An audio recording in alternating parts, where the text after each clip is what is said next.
ഹാഫിലാണ് second half നന്നായിട്ട് വന്നിട്ടുണ്ട്. ഒരു പ്രണവാവസാനം വരുന്നുണ്ട്. ഡയറക്ഷനൊക്കെ നല്ലതാണ്, പക്ഷേ അത് ആ സ്റ്റോറിയിൽ ചെയ്ത പ്രശ്നമാണ്. ഇല്ലെങ്കിൽ നല്ലൊരു മൂവിയാണ്.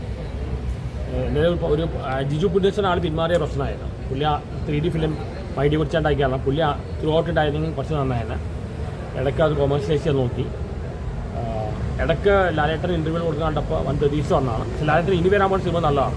എമ്പുരാൻ, തുടരും, പിന്നെ ആവേശമായിട്ട് ചാൻസ് കൊടുത്തു. ഇനി ഒരുപാട് ഫിലിംസ് ലാലേട്ടനിൽ വരുന്നുണ്ട്. നല്ല ലാലേട്ടൻ ഇനി വരാൻ പോകുന്ന മൂവീസ് നല്ലതാണ്. പിന്നെ ബരോസ് ആ ഒരു മേക്കിങ്ങിലെ പ്രശ്നമുണ്ട്.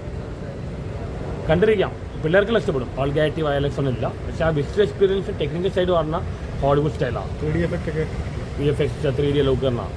ടെക്നിക്കലി സൂപ്പർ മൂവിയാണ്. പക്ഷേ കുറച്ചുകൂടെ നന്നാക്കാമായിരുന്നു. മാർക്കോനെ ഏറ്റവും വലിയ ഇഷ്ടം. മാർക്കോ കഴിഞ്ഞിട്ട് ഏതുള്ളൂ. മാർക്കോനെ ഏറ്റവും വലിയ ഇഷ്ടം. ഓക്കെ.